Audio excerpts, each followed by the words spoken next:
If you can change the dialogue, you change the culture. And the dialogue actually exists in these interlocks or in these forums where you bring the parties from across the functions together and they're talking about the things that are most important to the business in terms of strategy execution. And it's amazing when you can really optimize and keep an audience of, functionally diverse leaders on the key topics. I think that's huge. You have to be super intentional about the systems that you build around that. And when I don't mean systems as in technology, I mean systems as in systems thinking and integration of how you move from the focused strategy into alignment that plays out in the metrics that you establish to kind of track how you're executing against those strategic goals, and then ultimately has very clear lines of sight in terms of who owns and how it kind of cascades through the organization. I think by design, that is the role, right? I think that is the thing that's most intriguing. As someone who didn't,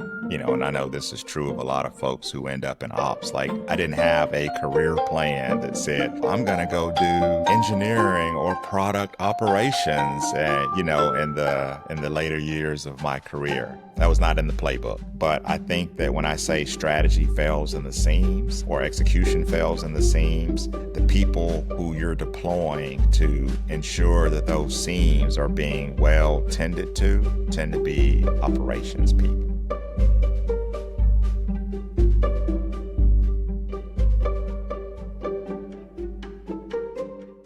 He doesn't seek the spotlight, but his fingerprints are all over some of the most effective product ops organizations in tech. Today on Beyond the Boardroom, I am excited to sit down with a powerhouse of strategy, operations, and executions, Rick Porter. Rick is the VP of EPD Operations at GitHub, where he is helping shape how one of the most impactful developer platforms run its business. Before GitHub, Rick was with New Relic as VP of Business and Product Operations, driving alignment across product, engineering, and GTM teams to accelerate innovation and impact.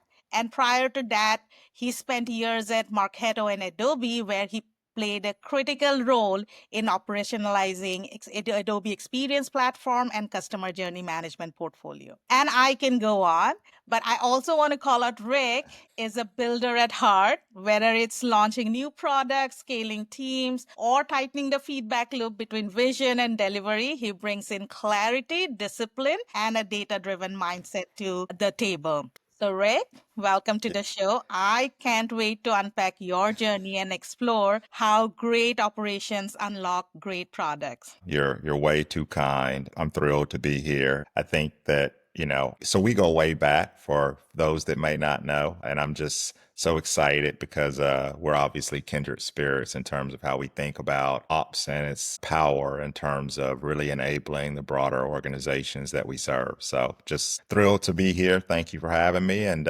let's get into it. All right, love that. So let's start with this, Rick. You're a numbers guy, right? So this stat always hits me. Research shows that nearly 90% of the organizations struggle to execute their strategies successfully.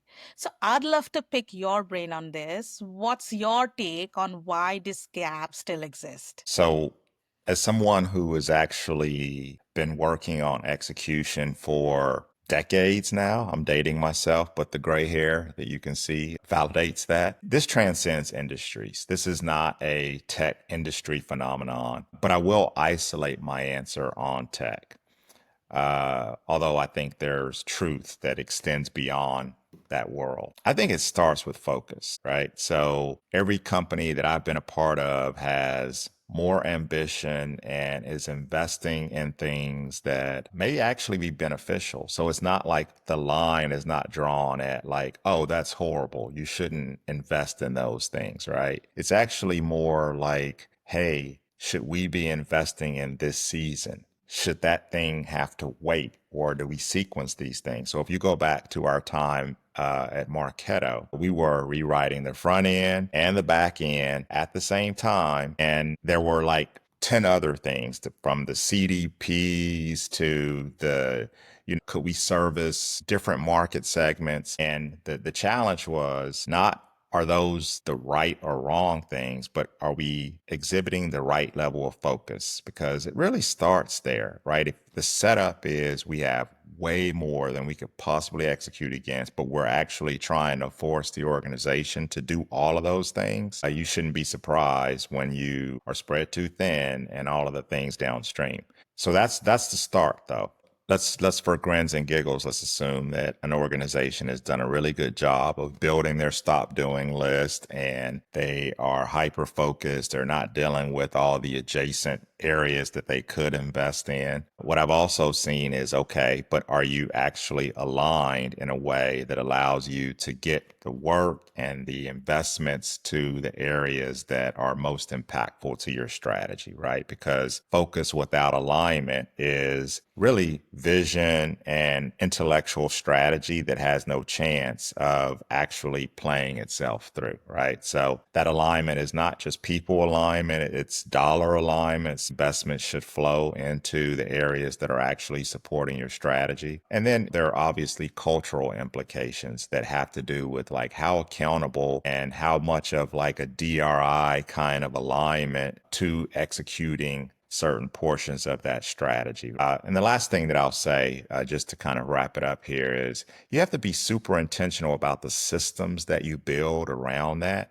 And when I don't mean systems as in technology, I mean systems as in systems thinking and integration of how you move from the focus strategy into alignment that plays out in the metrics that you establish to kind of track how you're executing against those strategic goals, and then ultimately has very clear lines of sight in terms of who owns and how it kind of cascades through the organization. If you haven't thought deeply about how all of that hangs together and plays within the rhythm of your business, you're probably not executing at a level that is optimized. Now, if you found another way around it, kudos to you. But my experience has been that the teams that do the best with that is a byproduct of how intentional they are. That is a big lesson if the execution is not thought through and we are not intentional about where you would want to focus, pretty quickly becomes a chaotic, right? You do not, you would be doing so much of busy work, but the outcome is not what you would want to be, right? That's right. That's So right. I feel that's a big execution killer in my mind. But if you have to really think, and there could be multiple such challenges could come as you're trying to execute at scale. So if you had to pick one such silent killer of execution, what that would be, and how do we avoid if you have to be very specific about that? Yeah. So I always say everywhere I go, probably wear this out, but I always say execution fails in the seams. And what that's getting at is if all I had to do or all my team had to do or a specific product team had to do was to handle the responsibilities that live within their specific remit, how much easier this world to navigate, how much easier would it be, right? So this idea of the seams is the handoff from product to the field organization or from product to engineering as you kind of enter into the PDLC, right? And so making sure that you have the system in place to, I call these the interlocks. These are the areas where you're super intentional about making sure that you bring the revenue team together with the product team and it is focused on the strategy and it's focused on the outcomes that you're trying to drive as a part of said strategy. And it is very open and candid environment where the tough questions are asked. And then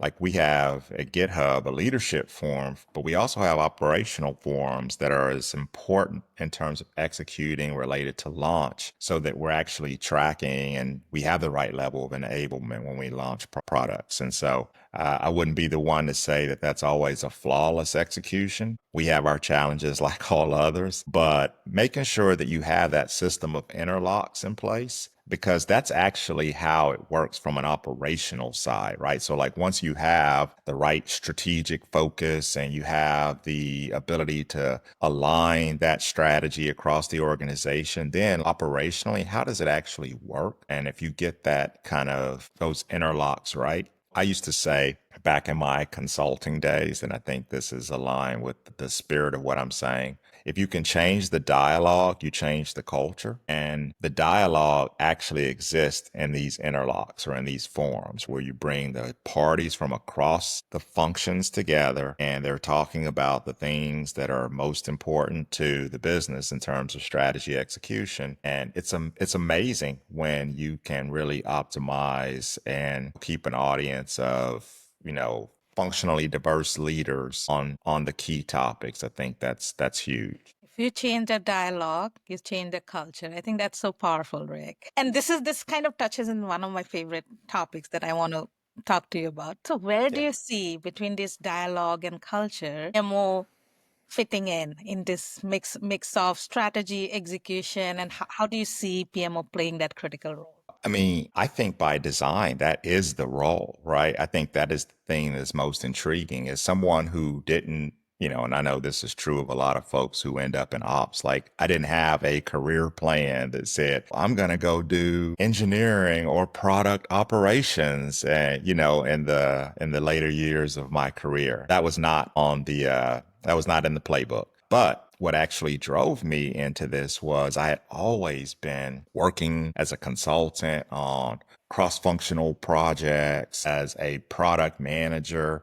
I was building analytic solutions and I had a working hypothesis as a product manager that the power of analytics are so much more powerful when you actually are bringing disparate data sets together, not just finance data or not just sales data or just product data, but like the convergence of those is really where the insights live. And so if you think about that data example, right? Like, what does PMO actually exist to do? Well, they sit at the intersection of organizations like product and engineering, depending upon what PMO organization you're talking about. I've sat at the intersection of business operations, which was more of a planning function, and had reach into the product organization, which was kind of an interesting and different design. But I think that that's really so when I talk about the interlocks, and if I were to start putting names on who are the key players and making sure that those interlocks are happening, that when you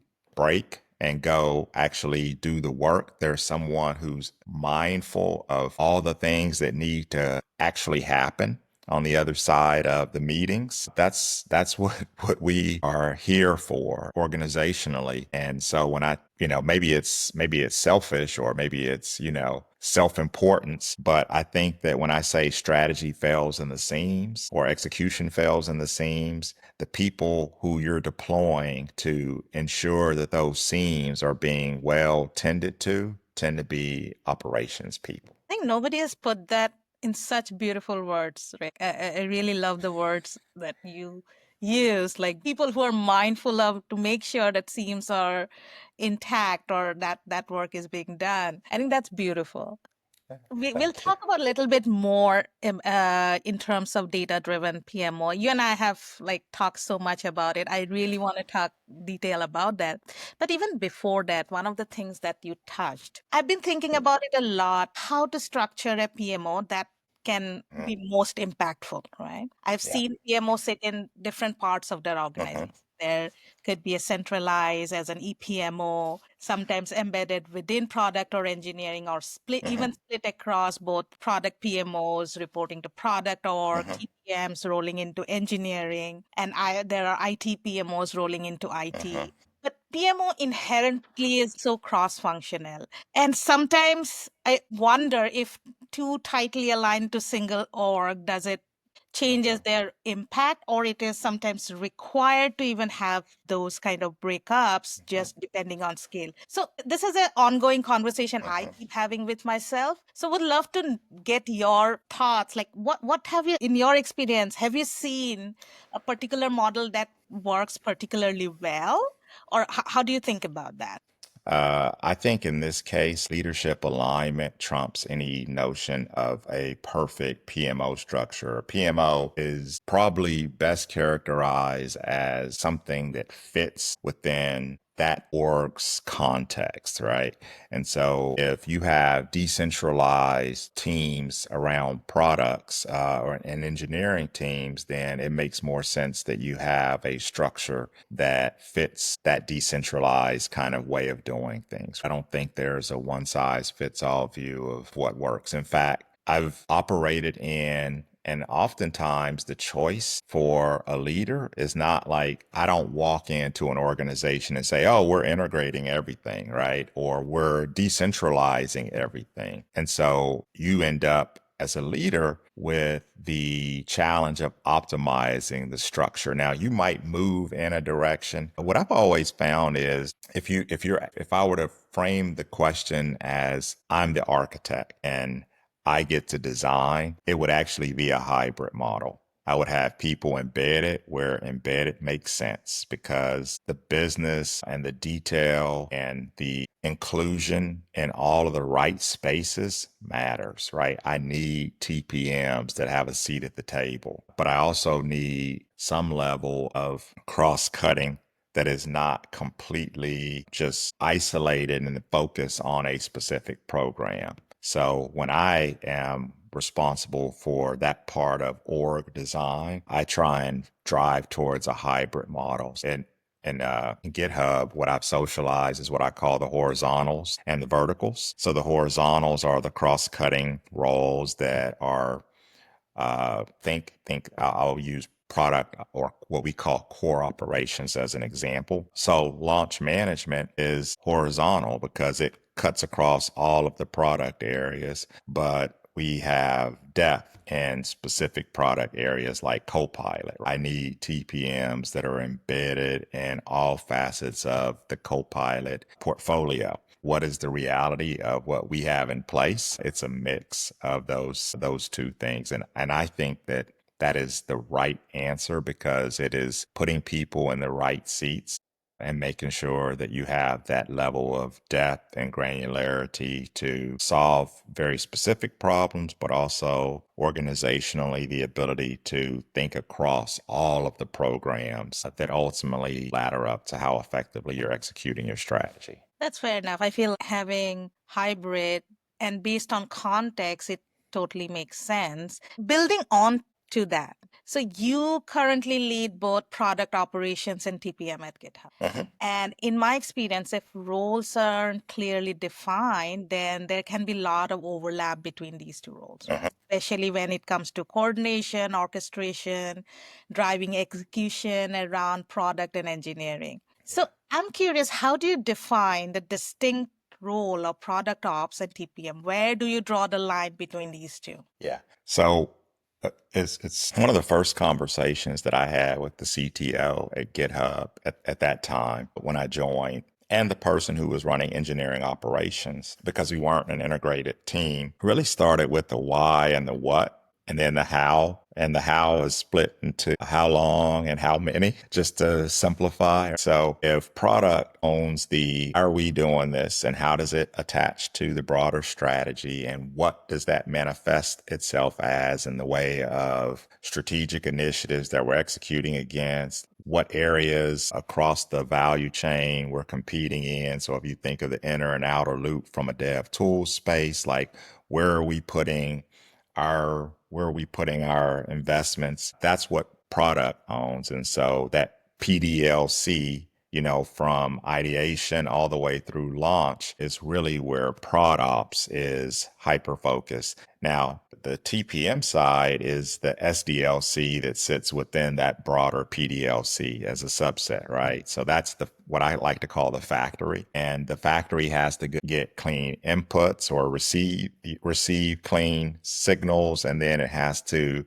produce outputs on the other side that have to be then launched into the market. And so the way the team is structured, and this predates the integration of the teams. We have TPMs that are hyper focused on making sure that everyone that needs to know in the organization, like how we're tracking, where our risks are, and communicating that far and wide, and doing what they can to look around the corners and troubleshoot around those corners. And from a product ops perspective, we're trying to surround that process with things like, okay, so do we have a very clear view of what is going in to the factory? Do we have the issues set up? Are those issues defined sufficiently so that the handoff to engineering to drive on the how many and the how long is clear, because that has implications for our roadmap. Trying to do better about building the roadmaps under the PDLC, so back to product ops, that have up to 6 months or 1 year visibility. We love, and our customers would love for us to always master the 1 year visibility, but I don't know if folks have, been watching just how dynamic this market is, and it makes it almost impossible to even think in 4 years anymore. But yeah, so that is the rough divide right now. In all candor, there can be, to your point, if you're not explicit, because there are mesh points, you can get overlap, right? And that overlap can create tension. I'm not going to sugarcoat and say, oh, no, we've never dealt with any of that. Of course, we've dealt with that. But I think that's where leadership and culture come into the mix, right? Because if you have leadership that perpetuates those kind of dust ups, then you get more of that. If you have leadership that stands firm and solves problems, then I think that you actually have a really good chance of making sure that the right signals get sent, and then you actually go and solve those problems. One of the highlights, and it's kind of a simple thing, but before any integration, we did an offsite with some of the leadership from the engineering operations team at the time. And it was really energizing, because the thing that is not shocking, but like we're all kind of cut from similar cloth, right? Like we think about the problem space in a similar way. And so when you get into a room, and this is also one of the things that I think is a little bit challenging in a remote first culture, once you get into a room, you get a whiteboard and you get people that are like birds of a feather, they start jamming, right? And you start having fun, and you're like, oh, yeah, you think about this problem like I think about this problem. And it just reinforces that while we may have different remits and we may be part of different teams, we're actually kindred spirits. And so that actually, I think, went a long way. It was a very simple thing, but it also, turns out gave me access and exposure to people who would ultimately come over and become a part of the integrated team for maybe not a full year, but like 9 months later, right? So I think you have to be intentional about understanding where those overlaps are, but leadership and alignment and talking through it, I think, are things that are going to work for you. And I'll conclude with this. There are some problem spaces where the overlap is like 40, 50%.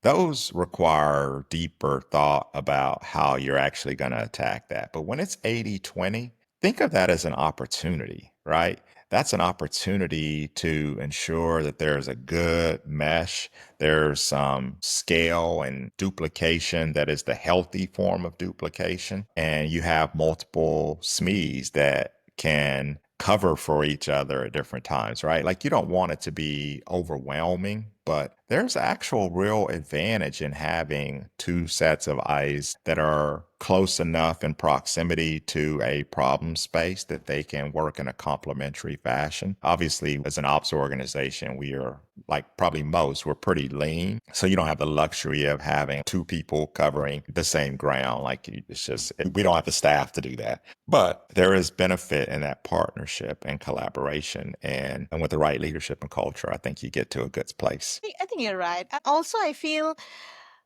scale uh, has a big role to play in this, right? If you're a smaller, like mid to small company, it might not make sense to have this kind of structure, but as you grow, as you scale, then it also becomes a necessity more often than not, right? So as you're saying, like if 40 to 50% overlap, probably we need to rethink, but 80-20, that's the opportunity. And as you grow, your teams grow, your product teams become bigger, your engineering teams become bigger, and then that's when you need a lot of ground to be covered. And I feel that's when these specifically having product ops and TPMs and like building that like a strong relationship between those two orgs really be very, very beneficial in my. Yeah, yeah, and just to be clear, the reason that the context matters, like there are organizations where you have a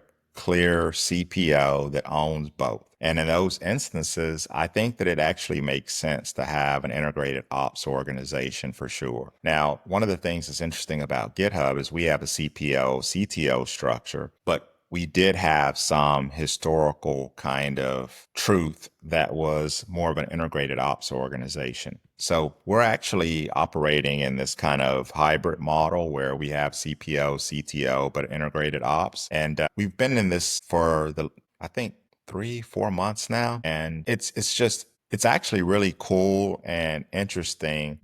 I think we were already playing that connector role, but now that we're more truly and fully integrated, what's happening is not like a tension or bumping heads. It's actually this energy to start imagining how we can do things in fundamentally different ways now that we're really kind of integrated at that team level. We had an offsite in Chicago 2 weeks ago, and we did a session on what we called a day in the life. But the focus of a day in the life was to have our teams talk about how customer research, which is in the design area, is working with customer feedback, which is in the product operations area. So you have design operations and product operations working together because there's a lot of surveying and research depth that is going on here. And we have a feedback management tool that is gathering data from social circles and providing us the feedback. And then we have all of the support tickets that come from our partners in the revenue or field organization. And they've been pulling all of that into what we call a quarterly digest now, right? That's an example of integration across different teams. There were other examples of cross-team collaboration from TPM back to product operations. And so what happens is you start seeing this like really positive energy and thinking about how we can collaborate at an even higher level that creates new capabilities that may not have ever been imagined as separate entities. So that's one of the real positives of the last few months that I've observed is this energy towards like this next level of integration now that we're all a part of the same. I feel that's why the leadership and the right mindset matters so much. This could be a hit or miss in many times, right? Mhm. And spinning That's right. into really making these teams complementary to each other can take you to places, right? So I feel That's that right. that's why, as you said, like context really matters. That's right. And you talked about offsite. So this kind of triggers Mhm. me one of the interesting space I always like to explore. Mid to large organization, planning, execution happen at Mhm. multiple levels, Mhm. whether it's at the ELT level or like senior leaders level or individual engineering and product leadership level. So there are multiple levels of these planning that happen. So from your Mhm. perspective, where do you see PMOs getting involved in this conversation and what capacity? Are they most more strategic partners at the top, or do you see them as being most effective and embedded closer to the delivery teams? What's your take on the best way to ensure an alignment? Yeah. I mean, for me, it's if you go back to my first response, which is focus and alignment and then accountability. So if you frame it that way, I actually think that you need to have points of engagement across the plan kind of layers. So I sit on EPD LT. And that means that I get access and exposure to the strategy in a lot of cases a little sooner. I understand some of the nuance of said strategy. I understand a certain level of context. So it's important that I'm sitting in that room to absorb that and make sure that that ultimately is a part of how the planning motion is being driven. But then we have people who look after portfolios, which are think of the portfolio as like a cross product area kind of leader who's thinking holistically about Copilot as an example, not just the platform side of Copilot or the agentic side of Copilot, but literally like the whole of that space. And so that is at the product leadership team or the engineering leadership team level. So I have a person who is actually helping to build the plans for those leaders. That is not at the program level, though, and understanding the details. That's where the TPMs reside. And so it's a pretty lean crew, but we do have folks that are at those different layers of the planning hierarchy to make sure that we're not just like flying at this 30,000 foot altitude, but we can step it down and understand strategically. This is what we're doing from a plan perspective, and operationally and execution wise, like this is how we're plugged in. The other part that I should add there is that planning is the first step in execution. So the more that you get those people involved in the actual planning, understanding, not just the outcomes, but the assumptions that are being made and which of the programs are critical versus longer term strategic bets, that helps from a context building and kind of a comprehensive view of what you're trying to accomplish perspective that I think it just naturally adds to. So really, I think that you're probably getting a pattern here, right? Which is context is king, and making sure that you're being thoughtful across the layers and across the functions is all about my vision of ops, which is we're cross connectors, we're builders, those are bridge builders, and we're tending those seams to make sure that whether you're doing strategic planning or you're doing execution, someone's on those building those bridges and maintaining those bridges. And if you do it the right way, and if that sounds like a lot of people, it actually isn't relative to massive engineering and product management teams. And I have a bias, and you know this, towards more like what I would call SWAT team type setups where too many people, at some point you get diminishing returns, right? And there's a balancing act.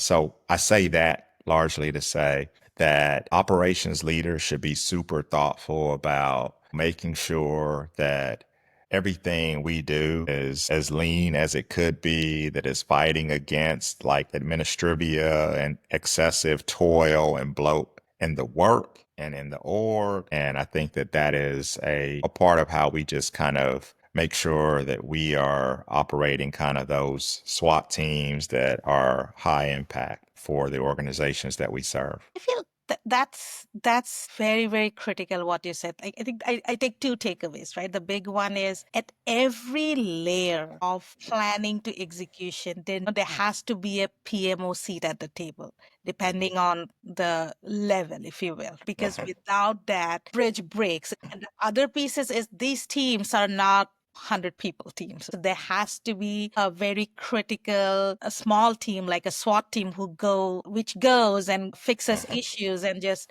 make things happen. Kind of that's the core team that makes rest of the orchestration possible. Part of being a builder, and someone who's been multiple places and asked to perform at, an executive level, one of the observations that I've made, and there's consistency, I think it has to do with like where product and even engineering operations are in its life cycle. I have oftentimes walked into situations where there wasn't an executive level leader in place. And so the reason I make that point is because what I observe is so that person who was trying to drive operations was oftentimes walking in like none of the context that I benefit from, right? And I just imagine like how difficult would it be to do the job of coordinating and helping with the execution of a strategy that I'm oftentimes operating in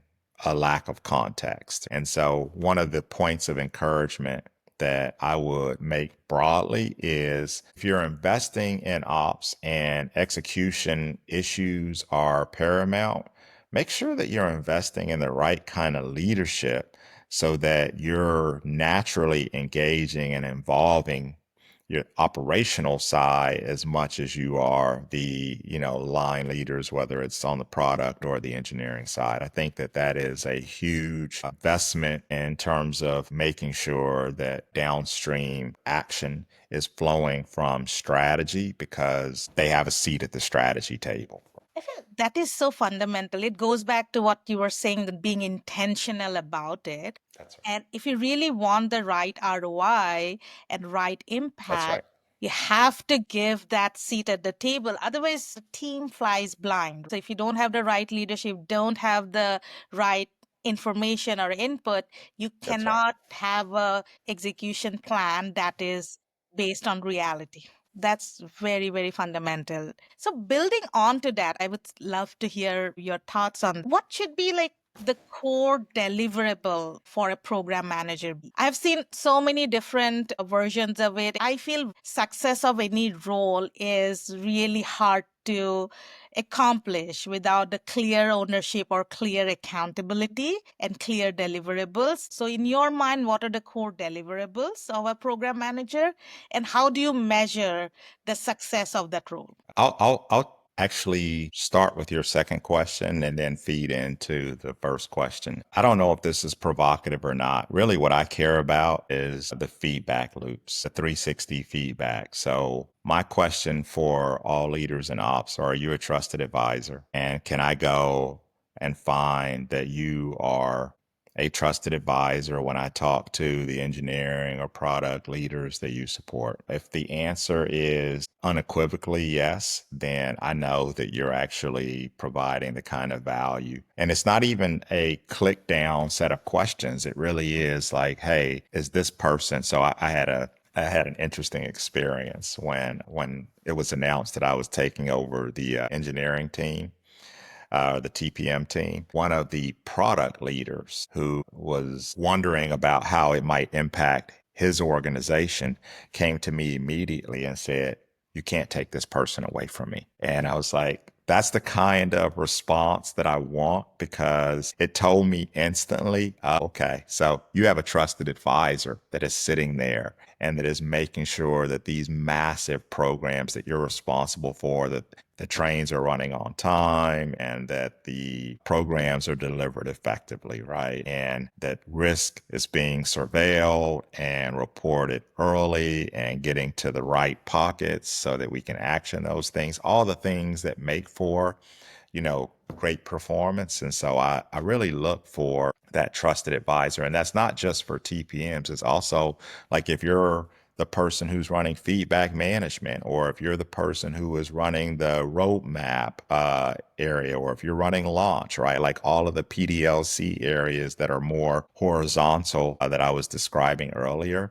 like they have ecosystems that they operate in, right? And it's not hard to go and talk to my revenue partners and say, hey, the person who is responsible for taking escalations and chasing those through and making sure that we close the loop within the product organization, like, how are they doing, right? And then the product leaders who are responsible for coordinating and helping to close the loop, well, they get a lot of exposure to the people who are actually championing, who are driving those escalations through the organization. So that feedback loop is incredibly important for folks that are those bridge builders, right? So it all kind of hangs together. If you're connecting then you have to have the trust of those that are on either side of that bridge. And so when I think about the deliverables that are kind of aligned with that trust equation, this is where my bias really comes out. Like, think in terms of almost like one pagers to a point, to a probably to a place where it's just ridiculous, right? Like, my brain wants to condense everything into I just want to be able to go to one place and in 5 minutes or less. When I was a product manager myself, I was designing these functional analytics, right? We call them value accelerators. And they were very like, it's trade promotion management if you're in the consumer product space, or it's out of stocks if you're a retailer. We were building analytics along these lines. And the design principle that I embraced was, I need you to be able to come to my dashboard view and get a sense of how things are going in under 60 seconds, right? You needed to be able to process. So that design kind of ethos was really about, how do you provide the right level of color coding or draw the eye in certain places? And so I use that as an example because that's the kind of deliverable that I think that matters, whether you're managing a program or a portfolio, right? Like, I want to be able to have that distilled set of information that has you as a curator or editor, that you're focusing on the things that matter the most. I realize there are 1,000 things that anyone could be reporting on at any point in time, but do you have the discernment within a program or within a portfolio to understand what are the most important things? What are the metrics that matter? And so you could literally collapse what I'm saying into almost a single page view. We had a project that was on the business of product side. One of my small teams is business operations within the product realm. So that's where all the budget and the head count and the vendor management gets taken care of. And we had a massive kind of redo and integration, tighter integration with some of Microsoft procurement. And so the team that was spearheading that, which actually includes someone that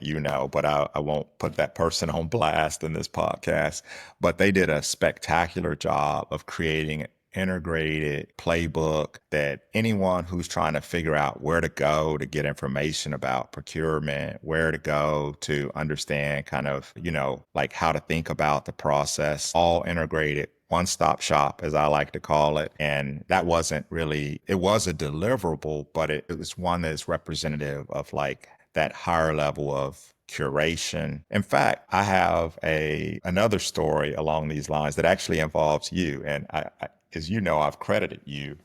When we were absorbed into Adobe, we got a new boss, and that new boss was very particular. He is the CEO of he was the CEO at New Relic, so there's a clue for folks that might be interested. He's a CEO still, but he's very particular about data and information. And then someone, I won't name names, built an operational kind of dashboard view that connected all the dots and then made it super easy for everyone, including that leader, to absorb all the information. And it was one of those pivotal deliverables that really solidified the reputation of how we ran our shop at Marketo. So whoever did that work made a huge contribution that also illustrates how I think when it comes to your question, right? It doesn't have to be 50 deliverables and all these decks or documents, right? It's like, hey,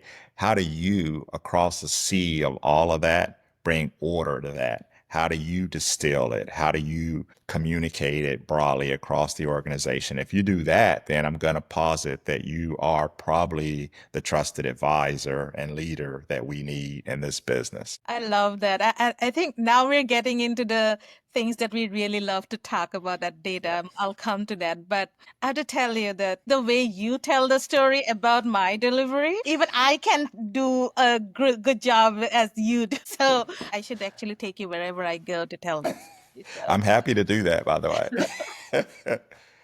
I'm happy But to do that. I think you summed it up really well. I feel the deliverable of a PMO is definitely really showing the value and impact, like, the ROI and telling the story through data and with facts, right? We are the storyteller of the execution, Yeah. planning and execution and bridging that gap. I feel having a clear, concrete, tangible artifacts to drive that clarity is always the biggest deliverable in my mind as well. Having being it a one pager of what that Uh-huh. project or program is, or across the portfolio, how do you see it at one glance, right? And then if you want the ability to drill down, you have an ability to drill down, right? So Yeah. creating that concise narrative is one of the biggest deliverable. I do feel that too. Yeah, a couple of very brief stories along those lines. So I'll share one Adobe story, and I'll actually share a recent example at GitHub. So I inherited the responsibility when I was responsible for ops at the Adobe digital experience level to produce the weekly status report. That was pretty involved, but it did have a nice kind of curated level for consumption. It was interesting because I looked at it and I was reporting to the SVP of engineering. So this is Angel Bombry for those that uh, may know who that is. She said, "Hey, this is a super important weekly status update," and I was like, "Yeah," but it actually worked against what I believe in terms of like how, but I did have to curate the top layer of it. And I was convinced because I come from the world of business intelligence. One testing mechanism is don't produce a report or don't send something. And that becomes a value measurement as to like how important it is. And so we had a new president. He's still at Adobe. He runs the digital experience business. Uh, I would work on this report on Saturdays, just because it was the time when I didn't have all the schedule clutter, and it was pretty easy for me to kind of pull it all together on a Saturday. I was like, I'll get to it, and I just let it slide. And by Sunday morning, I had an email from the president. Rick, where's the status? And I was like, okay. Clearly, my assumption about who was actually putting eyeballs on this report were misguided. And so I never let that happen again. You can rest assured. Because what I suspect, we didn't get into any in depth conversation, but he was leveraging and he was probably focused on, the high level curated version of it to understand. And then to your point, Amrita, like it gave him the opportunity to double click into any areas or hotspots that he cared about. The GitHub story was like, I think sometimes, and I want to say this because I want to encourage any PMO folks that get bogged down in what can be toil related to status reporting. But Thomas Donkey, our CEO at GitHub, said this in a get together recently. He focused on what is actually in those reports, not like the status report itself. He's like, this is where I see the risk.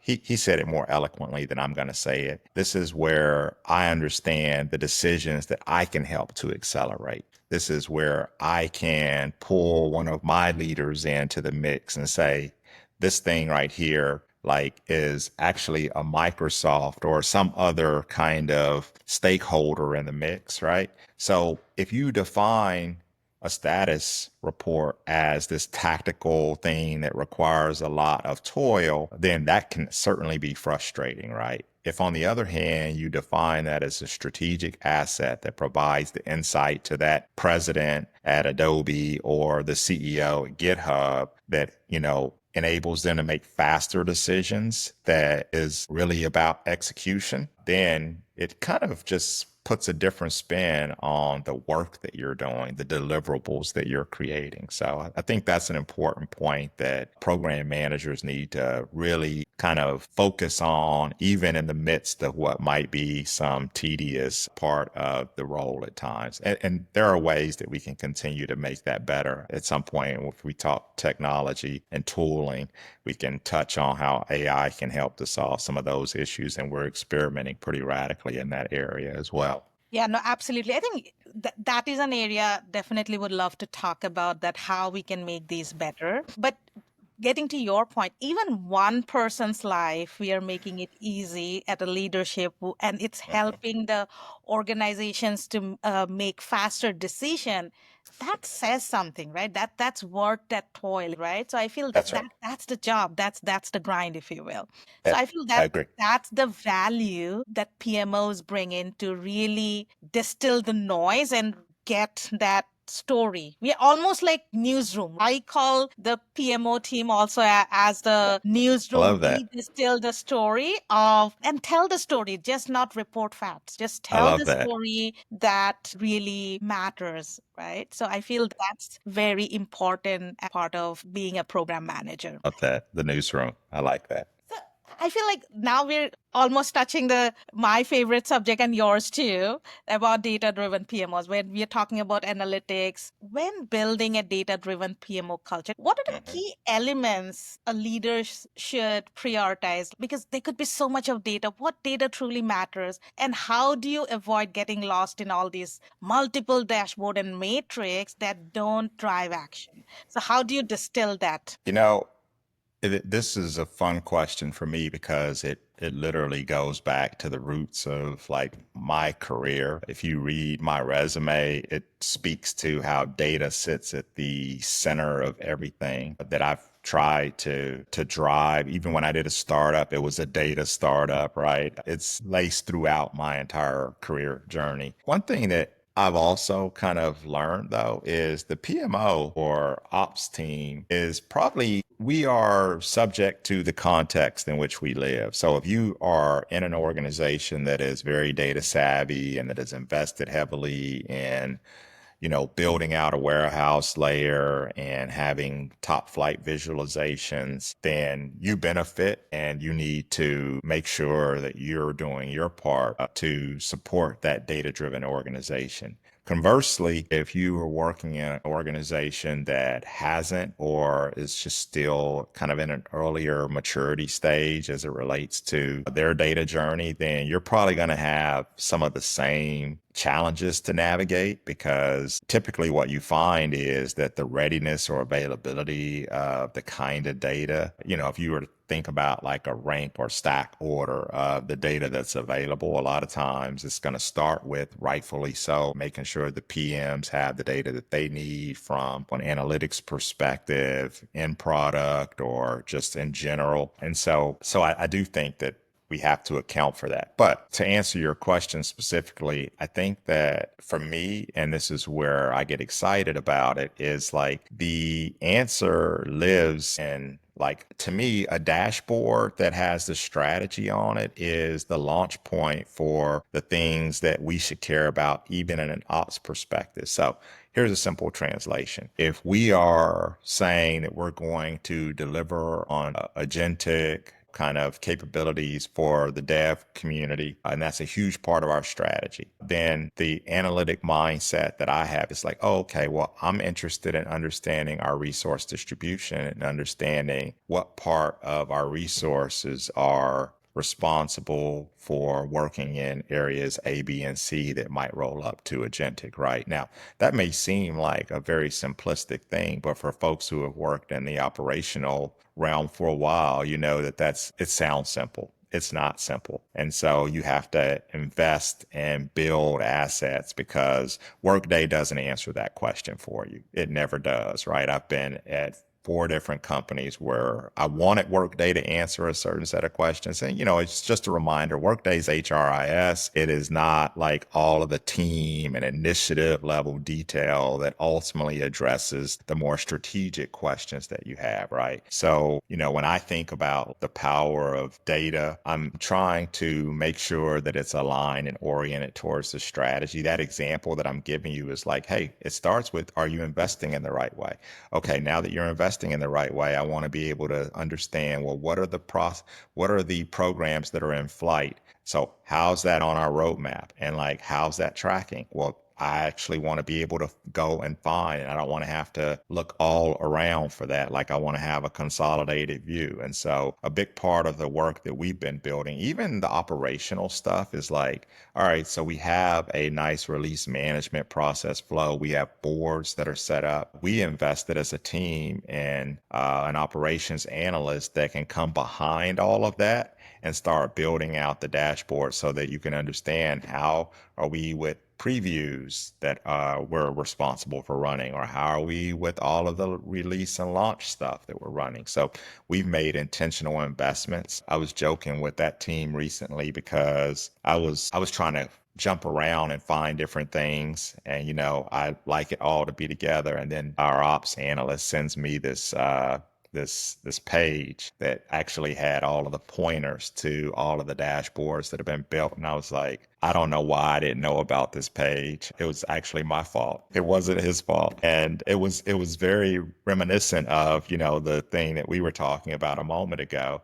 And, hopefully what you get is, in terms of the content or the what, it's about making sure that it is aligned to that strategy, from everything from the resources to the launches. And then there's another part that I kind of tried to weave in that is really more about being intentional and making the investment in the resources, because that stuff doesn't just happen magically. I think a lot of times organizations assume that, oh, well, the PMs are their own data analysts, and there are some PMs that are really adept at the data analysis piece, but there are some PMs that struggle with that, right? And so I think we as an organization, both at the product and the operations level, have to acknowledge where we are in those life cycles and understand even some of the imbalances that exist across the org, and make sure that if we truly want to be data driven, that we make investments. And I would really underscore that, because there is no free lunch there, right? You have to make some level of investments. AI can help with that. AI will not solve that problem for you entirely if you haven't invested in the underlying data infrastructure, the governance. Governance matters in this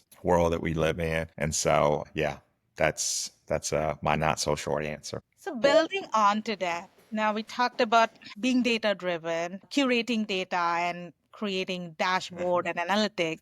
But even with all of those, if we actually did not use that data, those dashboard to make better decision, all of this is a moot point, right? Yeah. How do you create a culture where data isn't just tracked, we're actually using it? Have you had challenges where you have all this wealth of information and they're not being used? Absolutely. But like, this is actually a really acute problem. If you go back to what I said earlier about change the dialogue, change the culture, right?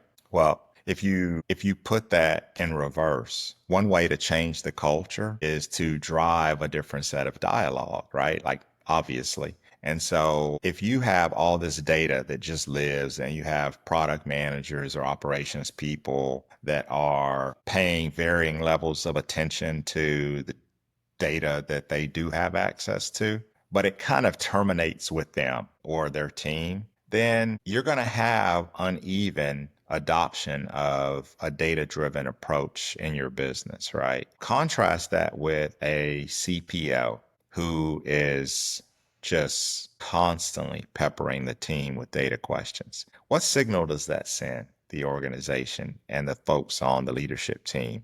And then how do they engage their teams, right? In other words, one way to ensure is that you have that right dialogue, and that the data that would support that dialogue is flowing naturally, is to have these forums, these interlocks that I've talked about previously, where you have engaged leaders that are asking data driven questions. That's how you change the culture. That is how you activate the data that you do have access to. That's how you identify the gaps in the data that you don't have access to. And you can use that as momentum to go and fill those gaps, because if the CPO or the CTO is constantly asking for that kind of information, that is what better signal do you need than that is a strategic significance to the organization.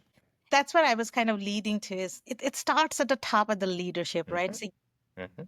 to be able to build a culture, it has to start with the leadership and be intentional about, again, asking those questions and also encourage the team to make sure those are based on data. And That's right. once that adoption happens, that motivates That's the right. team, it kind of trickles down. So That's many right. times there are things might not be always bottoms up. There are sometimes some top down approaches needed when we are building this kind of culture. That's that's right. But the signal that comes from the top is like I don't need the CPO like badgering and there's nothing wrong with the CPO asking product managers for data that might help them illuminate like what some challenge might be. But the signal value is so critically important. And that's the thing that I would want to now contrast that with a leadership team that is completely okay with making gut-based decisions, right? Like, guess what you're going to get? You're going to send that signal to the organization and people are going to just care less. It's not even like an intentional thing they're doing. It's just the reality of like, I know if I'm being peppered with these data questions and the expectation is that I'll be able to answer those questions backstop with actual data, it just creates a different environment. It creates a different dialogue. And as a result, you get into this more data-driven culture.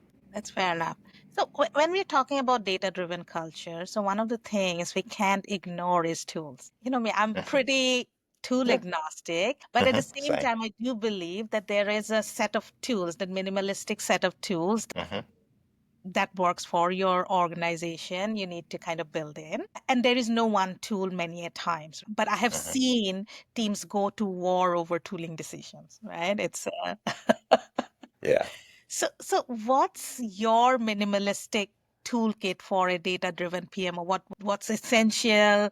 What's just noise? How do you choose tools when especially for scaling without overwhelming the tool? Yeah. So one of the things that I, kind of learned early, I went to work for a boutique consultancy after I left the big five at the time. And we were prided ourselves on being objective, tool evaluation consultants because there were so many that were basically VARs or value added resellers of someone else's tool. Like I think we share some of the Hyperion S base kind of that dates me a bit, but like there's that flavor of like, hey, uh, you're a nail for this hammer, right? And that's how this whole tool thing works. So I would say first and foremost, like there are better tools for certain jobs, and I think that you should definitely so like obviously at the center of our toolkit is GitHub, right? I would recommend that for everyone, for anyone watching. GitHub should be at the center of your toolkit, whether you're a software engineer or you're a program manager. GitHub should be your tool of choice. But GitHub, we dog food extensively, right? Whether it's on the Copilot side, and there's a lot of flexibility and a lot of greatness for program managers. But guess what?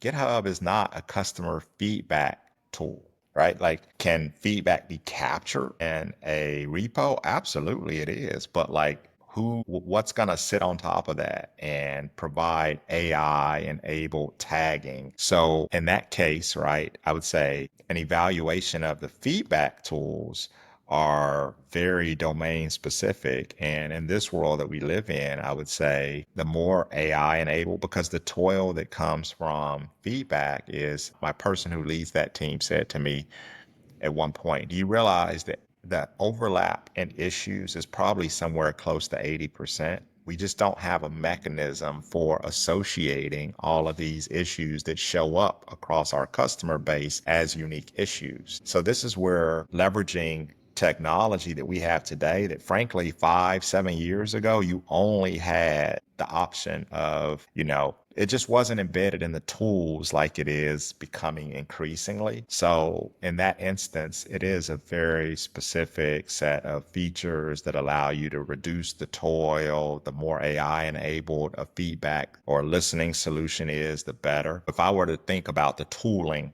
and I'm not endorsing any one tool, but like you need a work management solution that allows you to have full visibility of everything that is moving through the dev pipeline from ideation all the way through launch. Clearly, we choose GitHub. We think everyone should choose GitHub for that. But there are also components of the PDLC that require specialization. I just gave you one example. I also I recently, in the last 6 months or so, I did a podcast with Dragon Boat, and it's a portfolio management tool that actually is like a semantic layer that sits above. We don't use Dragon Boat at GitHub, but the idea and the work that that team is doing, I think is very interesting because it allows direct integration. If you think back to I think AHA has tried to play in this space, but it's an aggregation layer that allows you to look across your portfolio, but it links into the underlying kind of work management systems like the GitHubs and the Jiras of the world. So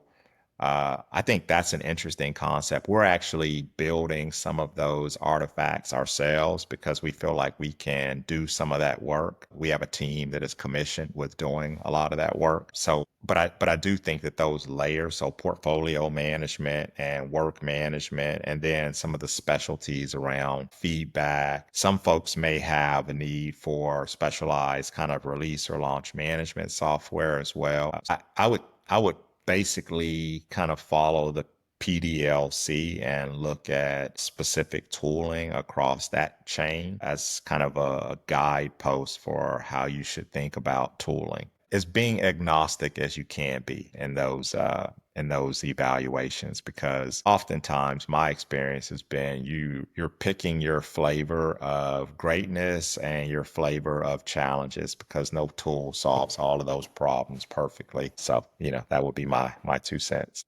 No, absolutely. I feel, but the core of it, what you're alluding to is having one source of truth, right? And then having layers on top of it, whatever makes most sense for your organization, right? Because your work management cannot live in multiple sources of truth. That is the Right. recipe for disaster. And that's Yeah, what that's creates a maximum noise. And having that and really standardizing that uh, is important. Yeah, that's right. That's right. And look, the truth is, if we were to really get into, I used to see this in spades. Like I would have customers come up to me and they would, because I was in the business intelligence space, they would say, I can't get this tool to print my reports in a pixel perfect sort of way. And I'm like, it's a web publishing tool, right? Like it's not intended to do what you're trying to make it do. And I give that example because oftentimes what I find is folks should pay more attention to the application of the tools. We spend a lot of time battling on picking one tool versus another. And then whenever we get the tool, we don't have the right architecture, we don't have the right usage patterns, we misuse it, and then it becomes the tool's problem. And the reality is, no, it's not the tool problem. The implementation and the user issue associated with it. But all of the energy goes into the battle over which tool A versus tool B, and oftentimes it misses the point entirely. If I had a cent every time I said that it's not a tool problem, and I would be a millionaire by now. You should show up with a mirror, right? It's not a tool problem. Look, I have this mirror over here. Yeah. So, That's fair enough. Getting into that, right? So when we're talking about tools, and we cannot not talk about AI, and yeah, especially when I'm talking to you because you're part of GitHub and Microsoft is yeah, doing so many yeah. investment in AI driven tools. For a program management perspective, if you have to think, how do you think a program management leaders can leverage AI to make their life better or even bring in efficiency to their teams? Thomas, our CEO, that posts. I think he followed. It was an outgrowth of a post that was done by the CEO of Shopify that really caught fire on social media, and it kind of sparked this AI everywhere kind of thought. As to your point, as the purveyors and the leaders in the space of enabling other organizations with AI, it only should follow that we are also kind of dog fooding and leading the charge, right, with staff ship product within GitHub. And so the answer to your question, and I'm answering this in a very genuine way, we use it everywhere. And we are super intentional about doing so. And we want to understand where it works and where it doesn't. There probably is a little bit of a distraction or kind of a tax that you're paying, but we think the tax is worth it. And so I'll give you examples of assets that we're actually building out. We want from idea, like we have a very structured way of thinking about like how you define your customer outcomes and the value prop of what you're trying to build and what the key milestones are. And all of this is, the normal stuff that you want to embed in an issue so that you can facilitate the handshake with engineering, right? Well, why do you need to write that out yourself? You don't, right? And there are some tools that are on the market. I think ChatPRD is one that I first became aware of. And, as we talked about it internally, I think that there were parts of my team that said, yeah, we can actually build that in a way that is very unique to GitHub because we have a certain way that we do things and it doesn't require a ton of development time to get us there. And so we built out a tool internally, we call it Bloom, and Bloom makes the job for a PM to capture their ideas. It actually will argue with them a little bit and think about the angles, and it produces the right kind of language. Ultimately, I think that when we get there, and I think it already has bits and pieces of what I'm about to say, but imagine having an idea, a few bullet points, and then you use AI to help you shape it, challenge you, and then create language on the other side that can be used for the customer value prop that is instructive for anything that makes it to the GitHub public roadmap. Now you don't have to write a blurb separately. This is a system of things that is then also, now you have a draft of a change log that you can edit as you go forward. So instead of writing the change log in the 11th hour, which it become all too common. You already have that. And this is where AI can take a process, right, that literally would cross, all of these different boundaries and different team members and just really start to create a common artifact that allows you to pull it across, completely integrate into repo, and ultimately become a release issue that we're tracking through launch. We are actively investing in using AI in that space. We've also found that as the tools start to build more and more into memory and context building, that we have enabled our teams to take specific inputs, and so they know about certain repos, and then they can use those in order to facilitate like everything from we even did an experiment where we were trying to create a monthly product review document based upon inputs that we have access to, strategy documents and whatnot. And so that's an example of how we can even automate the support for critical leadership team meetings, right? There's no area where we're not experimenting. A fun example, we've been working on changes to our operating model, and so I had recorded a 5-10 minute video, and I sent it because I thought it was a streamlined way to communicate to one of my team members some of the ideals and principles that I wanted to see executed. So what she did was she took it, created the transcript from it, uploaded it to, I think I don't remember exactly where she uploaded it, to be honest, but it was one of these podcast generation sites. And it was amazing. It created a 10-minute, it was an amazing podcast. In fact, there were parts of the podcast where I was like, I think I like the way that they're framing it and talking about it more than the way that I was talking about it, right? And I was like, we might have to borrow and work that into our talk track. So even in those areas, right,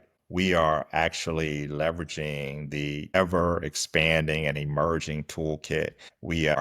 We're in close to preview for GitHub Spark, which is kind of the creative side where we can create rapid mock-ups of anything, right? And build your own personal apps. And so we're making extensive use of that on my team. So it's really end to end. There are no boundaries around it. We encourage it in every aspect of where we do business. And we're, understanding of the tax that can create. One area that I think is really important and worth a shout out is how do you build in the same way that you can think about the tools helping you with the PRD flow?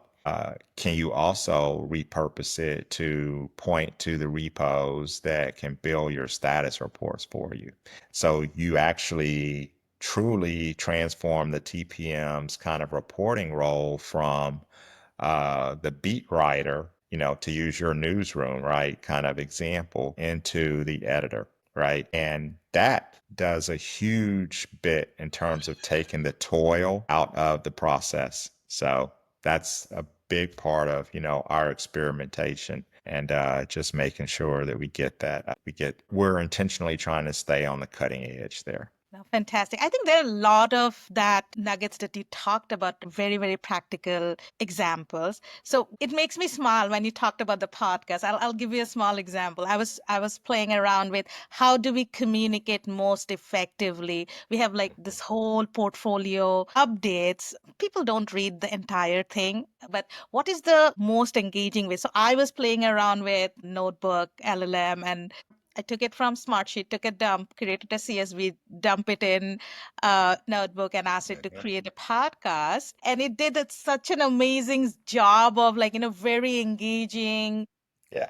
podcast to kind of tell you the story. What have you missed this week? Kind of an update, right? Almost like going back to the newsroom conversation. And similarly, we started Gemini to create a very nice newsletter, if you will, right? An update of newsletter. That kind of gives such a different twist to it. It makes it engaging. It makes it people to read those updates instead of just looking at some PPTs. So I think that's a very interesting ways of using AI into our day to day. I do feel that we do need to have a very specific AI conversation that really amounts for a Yeah. fun full session. There is so many things. This transformation that we're like in the first inning of still is the gift to the next generation that's coming up behind us, right? And I think that if you frame it that way, it really underscores like just how not just serious, but like the opportunity of really finding novel ways to do work differently along the same lines of, the internet and mobile revolutions that came in the last 20 plus years, right? Absolutely. Getting in the most fun part of our conversation today. It's our rapid fire round. Are you ready for it? Oh, yeah, yeah. All right, let's do this. So, one book you recommend to every new program leader. You know, I'm going to go old school on you here. Now, this is heavily biased by, where I sit now, but I'm going to say The Innovator's Dilemma by Clay Christensen.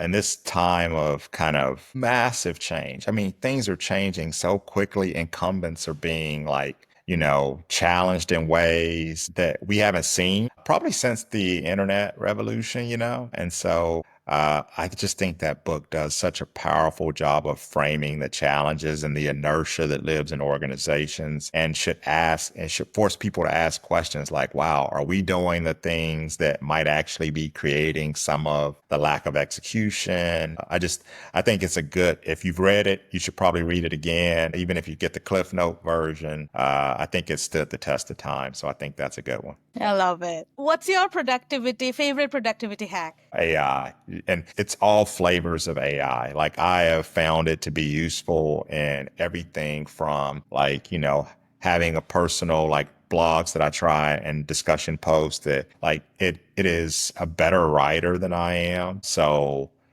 I oftentimes suffer from like a writer's block. Like it's just getting the stuff on the page. And now I've gone from that world to where I know the bullet points and I get the bullet points down and now I have a draft, right? And that saves me hours. It's crazy how much time. And I have a role where communication is central, right? And I have solved problems that have traveled with me for years and years with different flavors of AI, and I use it across the board. I really do. Love that. And one think PMOs need to stop doing right now? Stop doing. I think that this is what I'm saying to my team.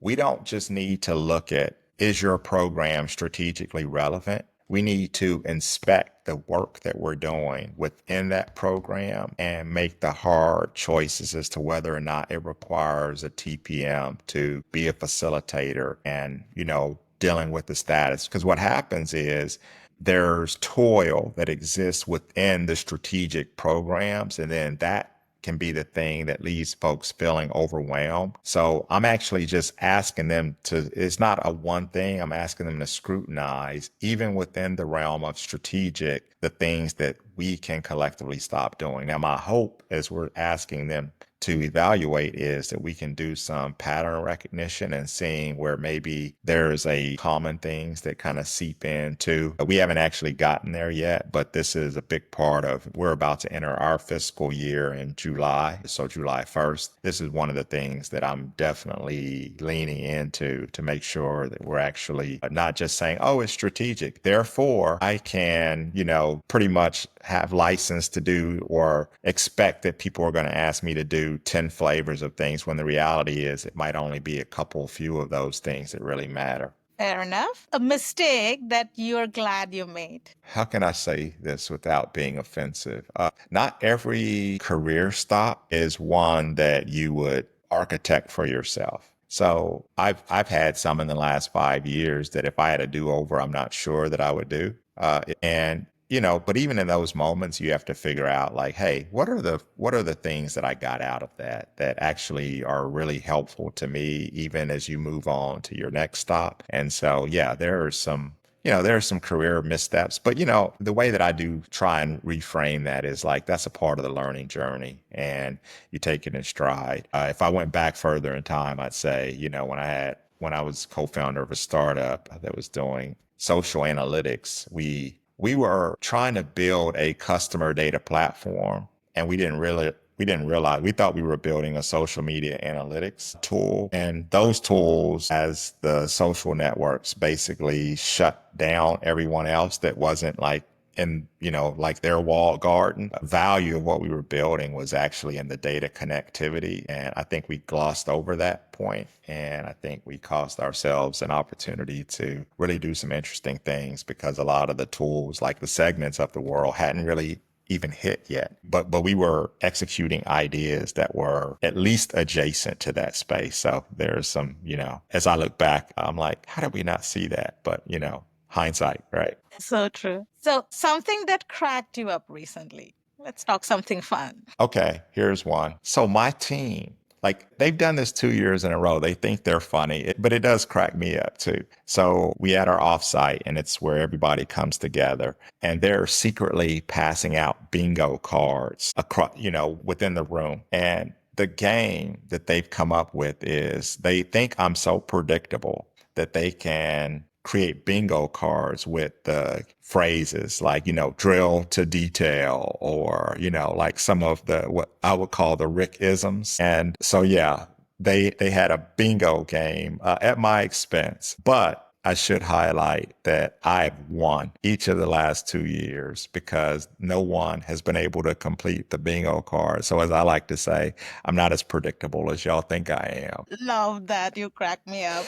So this is really fun. So Rick, thank you so much for your time today. Every time I talk to you, it makes me so pumped up and it inspires me to go do things. So thank you again for taking this time out. And we talked to so many different things, and there's so much of wisdom in your words. I always say that. And I always call these as my therapy session, where I get to talk to you and unpack all these different parts of how we run operations. So Well, I hope our listeners benefited from them as much as I did. So I really, really appreciate you walking through all of those. my pleasure. As you know, it's a two-way street, my friend. And I think, ops as a function is, especially in the product and, to a lesser extent in the engineering space, still early in its life cycle. And so one of the things that we all benefit from is spending this time and energy with kindred spirits, with folks that have a different set of experiences, in some cases shared experiences. And I just think that's a part of like how we kind of build this thing one brick at a time. So honored to be here. You know where to find me if you need anything. Enjoyed the time though. Absolutely. Thank you so much. Awesome. Awesome.